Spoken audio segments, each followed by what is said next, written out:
Yan oh. Grabe ano. Pero mauubos din po ito. Mga battle, ingat lang dito ang ating mga warriors kasi yung mga ano po, yung mga kahoy ay meron pong mga pako. Iyan po ay delikado din po para sa kanila. Kasi sila yung naglilinis. Kaya delikado po talaga.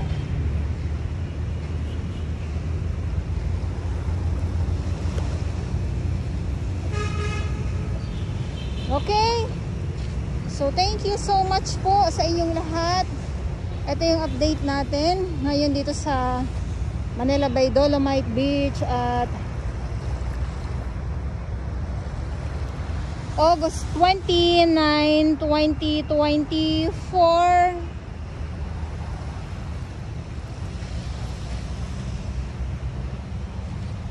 May mga panibagong sumusugod pa po. So Thursday, sarado ang Dolomite Beach po sa publiko pag Thursday.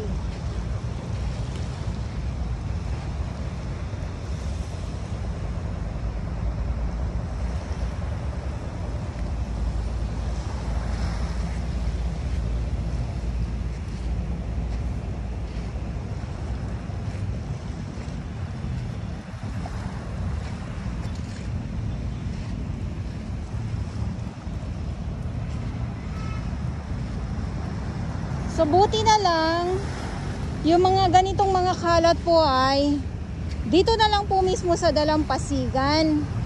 Hindi na po nakakasampa mismo dito sa may kalsada.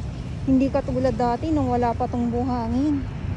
Halos ang mga basura ay nasa kalsada po nakakarating.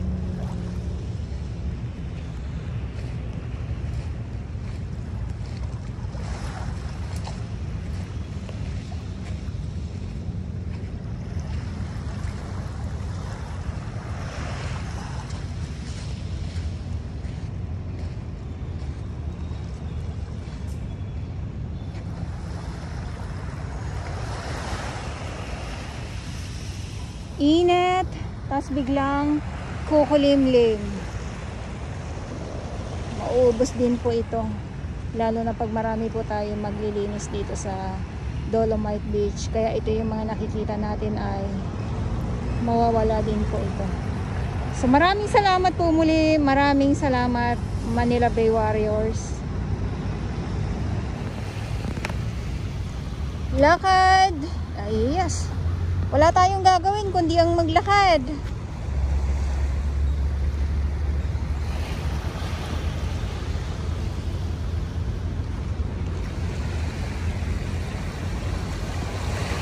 Maglakad dito sa Dalampasigan ng Dolomite Beach po.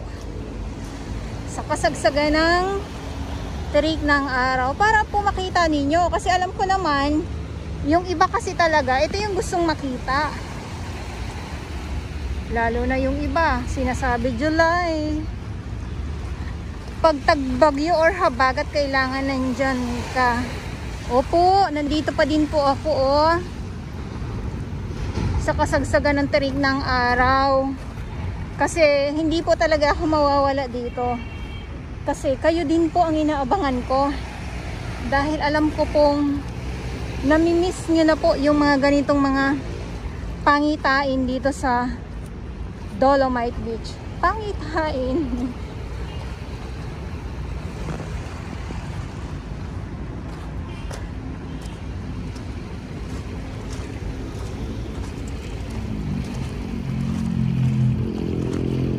Wala, dito na lang sila. Kumbaga nga ay hindi na makakasampa sa taas. Yung mga binalot napapaisip ako itong mga binalot na to kung saan din kaya ito galing. Binalot.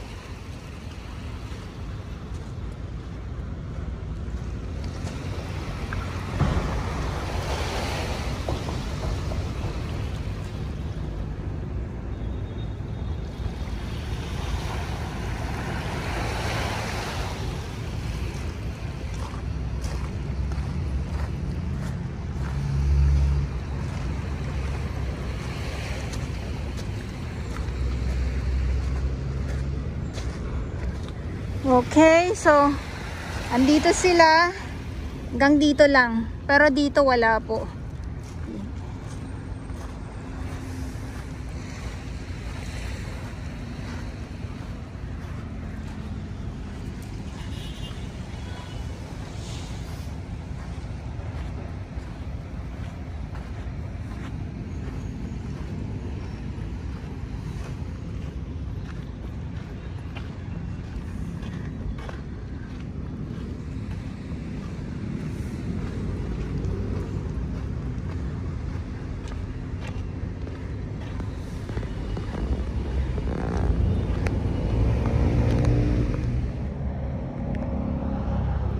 Dito naman maarangkada itong jet ski.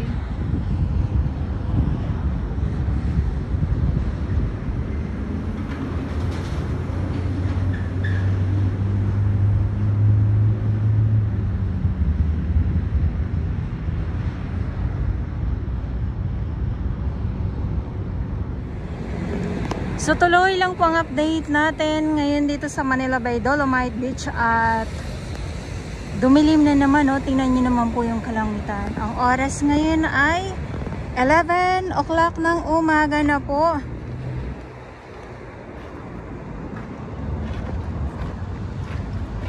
So tuloy din po ang paghahakot ng mga sako-sakong mga basura ng ating mga MMDA, Stera Rangers ng DENR at ang ating Dole Tupad. Ayan, nandyan sila. At yung truck nga po ay nakabalik na. So maghahakot na po muli ito ng mga nakokolekta ng ating mga warriors dito sa Dolomite Beach na mga kalat. Ito mga water lily. So nananaig ng husto itong mga water lily nga po na nakukuhanan na naman po natin. Paghabaga talagang sobrang dami.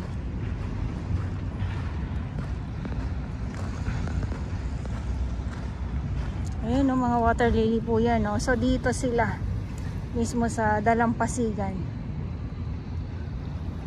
At yung ating kalangitan, madilim na naman. Grabe. Kaya sabi ko, alam niyo po, yung panahon ngayon ay hindi ko po siya makawari. Dahil ay sobrang init. Tapos, biglang kukulimlim. Pagkatapos naman po, biglang buhos ng ulan na malakas.